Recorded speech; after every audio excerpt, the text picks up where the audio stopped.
High বন্ধুরা, কেমন আছো তোমরা সকলে? আশা করি তোমরা সবাই খুবই ভালো আছো। তো আজকে তোমাদের সামনে নিয়ে চলে এসেছি কথা সিরিয়ালের গল্পটা। তোমাদের সামনে তুলে ধরবো 7ই মে মানে 7th মেতে কি হয়েছিল।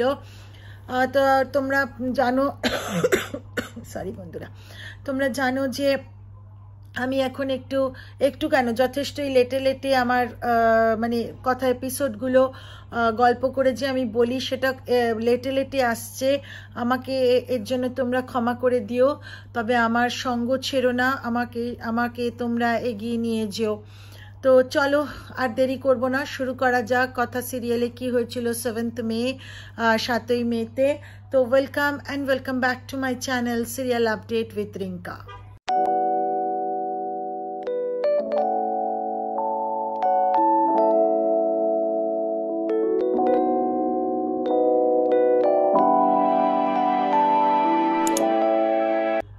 তো বন্ধুরা, আমরা কথা সিরিয়ালে দেখতে পারি যে মানে হচ্ছে 7ই মেতে যে মানে রবীন্দ্র জয়ন্তী উৎসবে বুলি কথা সেজে এসে গান গায়, আর সেই গানটা শুনে এবং কথার মানে দেখতে পেয়ে ও অগ্নিব মানে এভি একেবারে প্রচণ্ডভাবে কথা বলে চেঁচাতে থাকে এবং মনে মনে ভাবতে থাকে যে ও কথার কাছে গেছে, কথাকে জড়িয়ে ধরেছে, কথাকে স্পর্শ করেছে।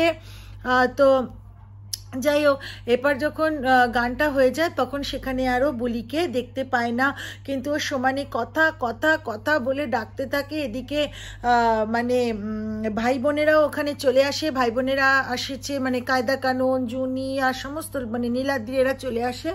তো এরা বলছে কি হয়েছে, বলছে কথা এসেছিল, বলছে না কেউ না, বলে না এসেছিল, কথা এসেছিল, তোরা বিশ্বাস করছিস না তো, কথা এসেছিল, তোরা বিশ্বাস করছিস না তো। এভি সমান এরকম বলতে থাকে, পাগলের মতো করতে থাকে। আর সেই মোমেন্টে কি হয়, ও একটা ডাইনিং যে টেবিলটা আছে সেখানেও একটা জিনিস দেখতে পায়, এবং সেই জিনিসটা দেখে ও ভাই বোনদের বলে যে তোরা বিশ্বাস করছিস না তো, কথা এসেছিল, তোদের প্রমাণ চাই তো, প্রমাণ আমি দিচ্ছি। দেখ, প্লেটের ওপরে লুচি আর আলুটা আলাদা রাখা নেই, লুচির ওপরে আলুটা রাখা। আমি সেটা কথাকে শিখিয়েছিলাম যে তুই এইভাবে লুচির ওপরে আলুটা রাখতে পারিস, তাহলে এটা একটা স্ন্যাক্সের মতো হবে। আমি শিখিয়েছিলাম, বল এটা তাহলে কে রাখলো? তো তখন এটা শুনে তো ভাই বোনেরাও একটু চমকে গেল, সত্যি তো এটা কি করে হলো। সবাই বলতে লাগলো যে আমরা তো বুলিকে এটা শেখাইনি। কেউ বলে না কেউ শেখায়নি, তোমরা করেছো না। সকলকে বলতে লাগলো যে না কেউ কিচ্ছু করেনি, তাহলে কি করে এটা হলো। তো যাই হোক, এদিকে এইসব ভাবতে আমাদের রিচা ঢুকে বলছে কি হয়েছে এভি, কি হয়েছে? তো বলছে যে না কথা এসেছিল। তো রিচা বলছে কাম ডাউন। এদিকে আবার প্রিয় বলছে কাম ডাউন। তো তখন এভি প্রচন্ড জোর রেগে গিয়ে বলছে do not want to come down করতে চায় না। তো সে একেবারে সাংঘাতিক আর কি হচ্ছে। তো এদিকে আবার রিচা আবার মনে ভাবছে কথা তো মরে গেছে, একটা মৃত ব্যক্তি কি করে এগুলো সব করছে, এটা কি ধরনের হচ্ছে। তো যাই হোক, অপরদিকে তো এদিকে বেরিয়ে গেল মানে এভি খুঁজতে কথাকে। তো সকলে বলছে আরে কথাকে কোথার থেকে পাবে বিগ ব্রো, মানে ভাই বোনেরা বলছে ও তো তাহলে কি বুলিকে খুঁজতে গেল। তো তখন অঙ্কিত তো একেবারে প্রচণ্ডভাবে ফেটে পড়েছে প্যাটির ওপর, বলছে যে তুই কি করলি এটা, তুই বিগ ব্রোর ভালো করতে গেছিলি, দেখ কি করেছিস, তুই কি কিছুই বুঝিস না। তো যাই হোক, এইসব তো হলো। এবার তখন ওরা প্ল্যান করলো যে দুটো যতজন আছে সেটা সমভাগে দুভাগে ভাগ হয়ে গিয়ে ওরা খুঁজবে একে মানে বিগ ব্রোকে খুঁজবে। তো বিগ ব্রো এবার এভি তো এবার বুলি মানে ওর মনে যেটা হচ্ছে কথা খুঁজতে হঠাৎ করে এদিকে মানে বুলি তো তাড়াতাড়ি করে যা শাড়ি টাড়ি পরেছিল ওগুলো ছেড়ে দিয়ে বুলির যে ড্রেসটা পরে, যেভাবে গয়না টয়না পরে সেভাবে পরে মানে আসলো। আর সেই সময় যখন ওই চেঞ্জিং রুম থেকে বেরোচ্ছে একজনের সাথে ধাক্কা খায়, তাতে কানের দুলটা পড়ে যায়। তো সেই দুলটা এভির চোখে পড়ে, বলে হ্যাঁ এটাই তো কথা আজকে পড়েছিল বলে একটা পাড়ায় যায়। সেখানে বলে যে মেয়েটাকে দেখিয়ে বলে, সকলকে দেখায়, বলে এই মেয়েটাকে ছিলেন, দাঁড়ান আমি পকেট থেকে ফোন বার করে কথার ছবি দেখিয়ে বলে হ্যাঁ এই তো বুলি। বলে বুলি, এটা কি বলছেন বুলি? বলে হ্যাঁ বুলি। তো তখন বলছে যে তো ওই ওখানে আছে, আপনি যান, বুলি পাবে। বলে কি বলছে বুলি, কি বলছে ও তো কথা। তো যাই হোক, ও দৌড়ে গেছে। এদিকে যাওয়াতে তো মানে রাজা রানী যে ওর দুই বন্ধু বুলির, বললো রাজা রানীকে বুলি বলছে তোরা তাড়াতাড়ি যা, আগে আগে মামাকে আর পাড়ার লোকদের সামাল দে, আমি এখানে ভালো মানুষ সাহেবকে দেখছি।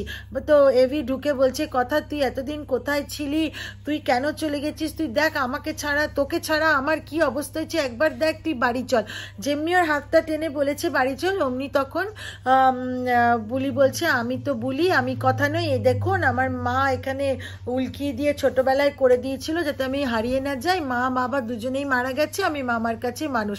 তো সেটা শুনে তো এভি প্রচণ্ডভাবে দুঃখ পায়, কেঁদে ওঠে এবং রাগ করে, বলে তুমি ফ্রড, তুমি আমাকে মনে কষ্ট দিয়েছো। বলে বুলির গরিব হতে পারে, কাউকে কষ্ট দেয় না। বলে না, তুমি দিয়েছো, তুমি জানো কথা আমার কে, আমার জীবন, আমার স্ত্রী, আর তুমি তার মতো রূপ সেজে তুমি তো আমাকে দিয়েছো, আমাকে কষ্ট দিয়েছো।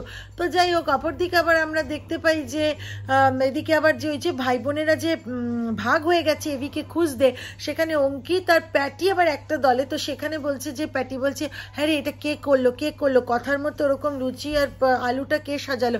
অঙ্কিত বলে তোর এখন ওটা ভাবার সময়, আগে চল বিগ ব্রোকে খুঁজবি চল। তো যাই হোক, অপরদিকে পাড়ার লোকেরা মানে বুলি যেখানে থাকে সেটা তো একটা ছোট্ট গ্রামের মতো, সেখানে কি হয়েছে না পাড়ার লোকেরা হই হই হই করতে থাকে। তো সেটা দেখে মামা আসে, মানে বুলির মামা এসে বলে কি হয়েছে, আমার বাড়িতে হয়েছে তো আমি বোঝা নেবো, তোমরা যাও খেয়ে দিয়ে ঘুমিয়ে পড়ো গিয়ে, যাও যাও যাও। তো সেটা হয়তো তখন বলছে কে কে এসছে, রাজারানীকে জিজ্ঞেস করে, রাজারানী বলছে তারা, আমি তোমাদের ভালো করে বুঝিয়ে বলছি। বলে কে, কোনো বড় লোকের সাহেব এসছে, কি হয়েছে, কি ব্যাপার হয়েছে, এই মেয়েটাকে তো আমি আর নিয়ে পারবোই না।